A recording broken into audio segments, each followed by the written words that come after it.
Hi everyone, स्वागत है आप सभी के आपके अपने यूट्यूब चैनल पे। आज के इस वीडियो में हम करने वाले हैं क्लास 12th इंग्लिश फ्लेमिंगो का एक पोएम जिसका नाम है कीपिंग क्वाइट। तो चलिए बिना किसी देरी के स्टार्ट करते हैं। तो हमारे पोएम का नाम है कीपिंग क्वाइट और इसके जो पोएट के नाम है उसका नाम है पैब्लो नेरूदा। पैब्लो नेरूदा का जो बॉर्न था वो 1904 में हुआ था और उनका डेट 1973 में हुआ। और वो इस पोएम के माध्यम से हम सबको ये बताना चाह रहे हैं कि लोगों को अपने लिए टाइम निकालना चाहिए और खुद को एग्जामिन करना चाहिए, खुद के आइडियाज़ को एग्जामिन करना चाहिए।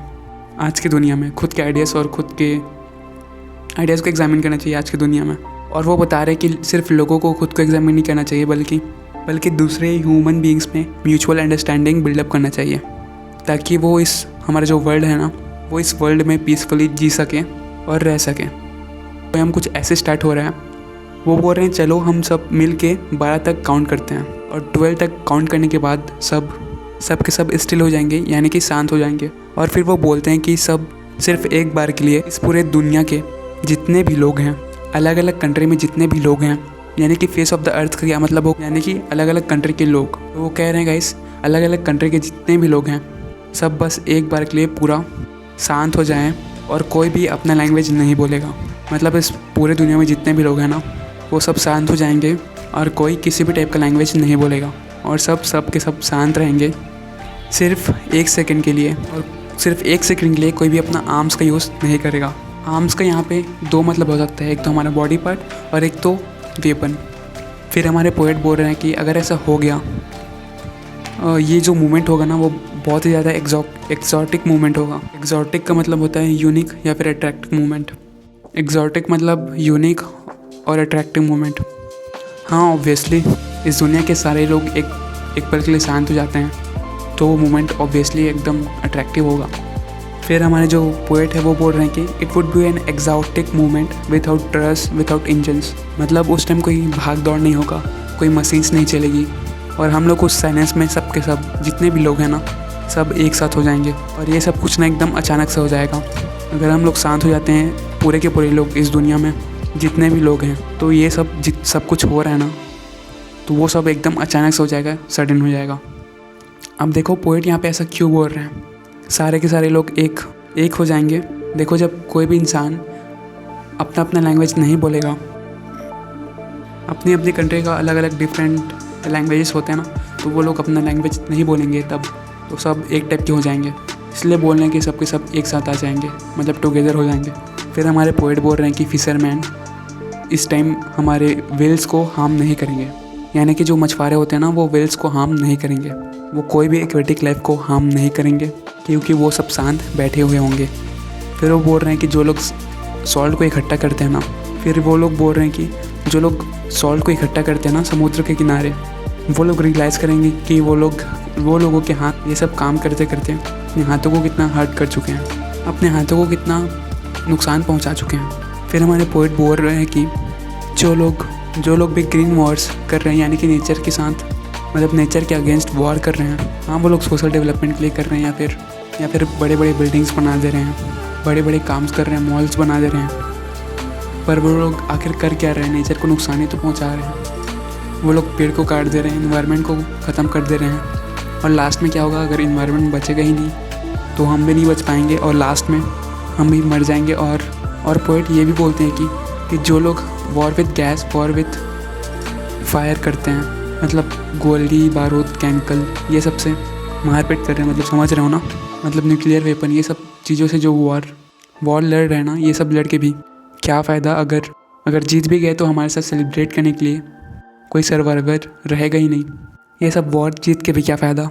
फिर हमारे पोएट बोल रहे हैं कि बस एक बार के लिए, सिर्फ एक बार के लिए क्यों ना सब एक साथ, बस एक बार के लिए क्यों ना सब कोई एक साथ क्लीन क्लोथ्स पहन के साथ में चले, एकदम ब्रदर जैसा। यानी कि इस दुनिया में जितने भी लोग हैं ना सब कोई एक तरह का मतलब साफ़ कपड़े पहन के साथ में चले, साफ़ कपड़े पहन के साथ में चले सेट्स में, यानी कि पेड़ के छाँव में, और वहाँ पे जाकर कुछ ना करें, बस अपने आप को इंट्रोस्पेक्ट करें, यानी कि अपने आप को समझें और अपने साथ जितने भी लोग हैं ना उन्हें भी समझने की कोशिश करें और म्यूचुअल अंडरस्टैंडिंग बिटवीन ह्यूमंस को बिल्ड करें।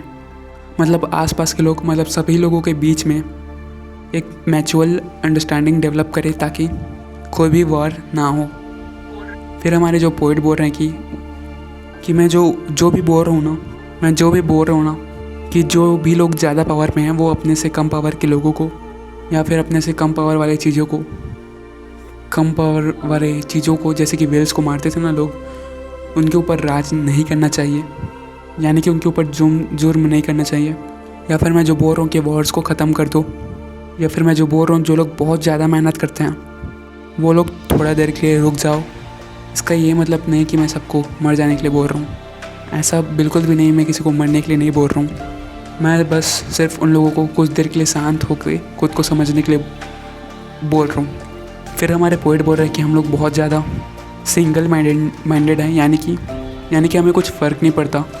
हमें अपने लाइफ को हम अपने लाइफ में काम किए जा रहे हैं, जिए जा रहे हैं। हमें ये भी नहीं पता कि हम ये सब करके हमें लास्ट में क्या मिलेगा, इससे क्या पॉजिटिव या नेगेटिव इफ़ेक्ट पड़ेगा दूसरों की लाइफ में। हम लोग कुछ नहीं सोचते हैं, बस हम लोग काम किए जा रहे हैं बस जीने के लिए। फिर हमारे पोइट बोल रहे हैं कि अगर हम सिंगल माइंडेड नहीं होते तो कुछ दिन के लिए हम साइलेंस में चले जाते तो हमें दो फ़ायदा होता। सबसे पहला फ़ायदा तो हमें ये होता कि जो हम अपने आप को समझ नहीं पा रहे हैं, बस अंदाजी काम किए जा रहे हैं बिना ये सोचे कि उसका क्या फ़ायदा या नुकसान होगा, हम उस चीज़ को समझ पाते हैं और जो भी निगेटिव इम्पैक्ट पड़ रहे हैं उसे सुधार पाते हैं। और फिर दूसरा फ़ायदा क्या होगा, और दूसरा फ़ायदा ये होगा कि हम जो मौत से डरते हैं ना, वो डर ख़त्म हो जाएगा, यानी कि उसके बाद हमें मरने से डर नहीं लगेगा। किसकी वजह से? बस वो उस ह्यूज साइलेंस की वजह से।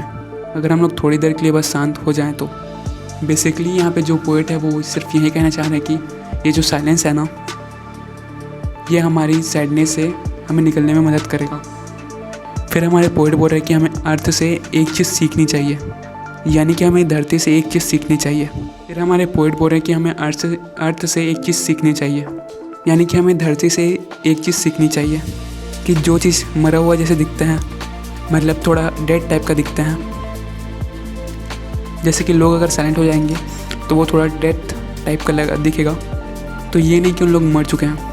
फिर पोएट यहाँ पे यही समझाने की कोशिश कर रहे हैं कि जैसे तुम अर्थ के अंदर तुम कोई सीड डाल दो, ठीक है, सीड तुम्हें मरा हुआ लगेगा कि सीड अंदर गड़ा हुआ है, मरा हुआ है, लेकिन तुम्हें पता चलेगा कि कुछ टाइम बाद उस सीड से एक पौधा निकल रहा है। मतलब उस मरी हुई चीज़ से, जो मरे जैसे दिख रहा है, उस चीज़ से एक लिविंग चीज़ भी निकल रही होगी और वो धीरे धीरे बड़ा हो जाएगा। और ये चीज़ हमें अर्थ से सीखनी चाहिए। यहाँ पे ओवरऑल पोएट हमें ये कहना चाह रहे हैं कि हमें खुद को थोड़ा सा टाइम देना चाहिए, थोड़ा सा शांति से बैठ के सोचना चाहिए और ख़ुद को समझना चाहिए कि हम लाइफ में क्या कर रहे हैं और हम जो कर रहे हैं वो सही कर रहे हैं या गलत कर रहे हैं, और कैसे सैडनेस से बाहर आ सकते हैं। और यहाँ पे पोएम ख़त्म हो रहा है और लास्ट लाइन में पोएट ये कह रहे हैं कि मैं फिर से अब 12 काउंट करूँगा और तुम लोग बस शांत हो जाना और मैं यहाँ से चला जाऊँगा। तुम लोग शांत हो जाके अपने आप को समझना, तुम लोग शांत हो जाना और अपने आप को शांति से समझना। और यहाँ पे पोएम ख़त्म हो जाता है। उम्मीद करता हूँ कि आप लोगों को ये चीज़ समझ में आया होगा और कमेंट में बताइए कि आपने इस पोएम से क्या सीखी। तो इसी के साथ मिलते हैं अगले वीडियो में। Till then be happy. जय हिंद।